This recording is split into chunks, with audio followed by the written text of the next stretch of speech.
Halo teman-teman, selamat datang kembali di channel kami. Hari ini kita akan memulai perjalanan epik melintasi 1000 tahun sejarah Eropa. Sebuah periode yang seringkali kita kenal dengan nama yang kurang enak didengar, Abad Kegelapan. Banyak orang membayangkan periode ini sebagai masa stagnasi total, penuh kotoran, kebodohan, dan tirani. Meskipun kekacauan memang mendominasi, Abad Pertengahan jauh lebih kompleks dari sekadar kegelapan. Ini adalah era transisi, ketahanan, dan inovasi yang tak terduga. Kita akan membaginya menjadi 3 babak besar. Awal yang kacau, pertumbuhan yang stabil, dan krisis yang mengakhiri segalanya. Mari kita mulai dengan Abad Pertengahan awal. Ketika Kekaisaran Romawi Barat runtuh pada abad kelima, yang tersisa hanyalah kekosongan kekuasaan. Infrastruktur yang hebat, jalan, jembatan, sistem sanitasi mulai hancur. Perdagangan terhenti, kota-kota menyusut, dan yang paling menyedihkan, tingkat literasi anjlok drastis. Penurunan ini begitu parah, sehingga sejarawan menyebut periode ini sebagai abad kegelapan, yang ditandai oleh fragmentasi menjadi karijon-karijon kecil yang terus-menerus berperang, seperti kaum Frank, Visigoth, dan Anglo-Saxon.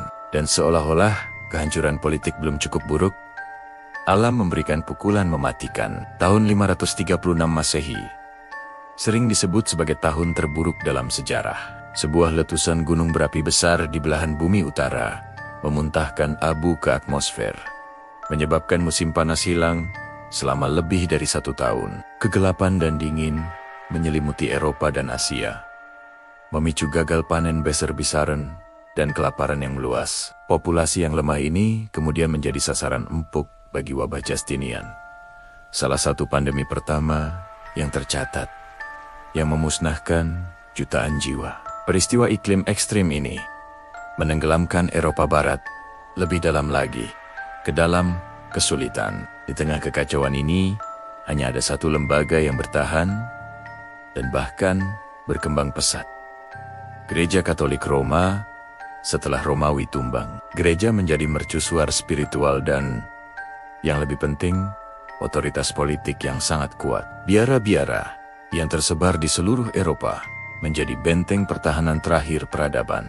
Mereka adalah pusat pendidikan, tempat manuskrip klasik disalin dan dilestarikan, memastikan bahwa pengetahuan Yunani dan Romawi kuno tidak sepenuhnya hilang ditelan masa. Sekitar abad ke-11, Eropa mulai bangkit. Kita memasuki abad pertengahan tinggi, periode yang ditandai oleh stabilitas, pertumbuhan, dan reorganisasi masyarakat. Jantung dari tatanan sosial yang baru ini adalah feodalisme.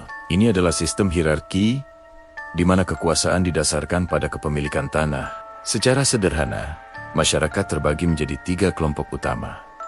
Mereka yang berdoa rohaniwan, mereka yang berperang bangsawan dan satria, dan mereka yang bekerja petani atau rakyat biasa. Raja memberikan tanah kepada bangsawan besar sebagai imbalan atas kesetiaan dan dukungan militer. Bangsawan ini atau tuan tanah kemudian membagi tanah mereka yang dikenal sebagai manor kepada vassal atau satria yang berjanji untuk melayani dalam perang. Di tingkat paling bawah adalah petani yang terikat pada tanah dan bekerja untuk tuan mereka sebagai imbalan atas perlindungan. Stabilitas feodal ini ditambah dengan iklim yang membaik memungkinkan revolusi pertanian. Teknik-teknik baru muncul, seperti sistem rotasi 3 bidang menanam 2 bidang dan membiarkan 1 bidang kosong untuk memulihkan. Nutrisi yang secara dramatis meningkatkan hasil panen, ditambah dengan penggunaan bajak berat yang ditarik oleh kuda, bukan lagi lembu.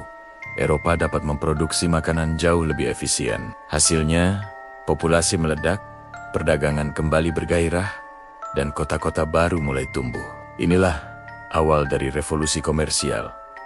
Namun, jangan romantisasi abad pertengahan. Kehidupan rakyat biasa sangatlah sulit. Meskipun ada peningkatan panen, harapan hidup tetap rendah, seringkali hanya mencapai 20 hingga 30 tahun karena tingginya angka kematian bayi, gizi buruk, dan bahaya penyakit. Kehidupan sehari-hari dihabiskan untuk bekerja keras di ladang atau melayani tuan tanah. Ini adalah periode kemajuan, ya, tetapi kemajuan yang keras dan brutal. Sayangnya, masa pertumbuhan ini tidak berlangsung selamanya. Sekitar abad ke-14, Eropa dilanda serangkaian bencana yang mengakhiri abad pertengahan tinggi dan memicu krisis besar. Titik balik pertama adalah krisis iklim. Periode hangat yang mendukung pertanian berakhir, digantikan oleh penurunan suhu global yang kita kenal sebagai zaman es kecil. Cuaca menjadi lebih basah dan dingin, menghancurkan panen. Hal ini memuncak pada kelaparan besar tahun 1315 hingga 1317, di mana jutaan orang meninggal karena kelaparan. Krisis ini melemahkan kepercayaan rakyat terhadap otoritas gereja dan politik. Kemudian datanglah bencana terburuk, wabah hitam. Pada tahun 1346, wabah pes mematikan ini menyebar cepat melalui jalur perdagangan, membunuh sekitar sepertiga populasi Eropa. Dampak wabah hitam tidak hanya demografis, tetapi juga sosial ekonomi. Dengan begitu banyak tenaga kerja yang meninggal, terjadi kekurangan buruh yang akut. Ini meningkatkan daya tawar petani dan pekerja yang tersisa, memaksa bangsawan untuk membayar upah yang lebih tinggi. Secara perlahan, sistem feodalisme mulai runtuh. Trauma akibat wabah juga diperburuk oleh konflik berkepanjangan. Yang paling terkenal adalah Perang 100 Tahun antara Inggris dan Prancis. Dan di ujung timur, kekuatan baru yang mengancam muncul, Kesultanan Utsmaniyah.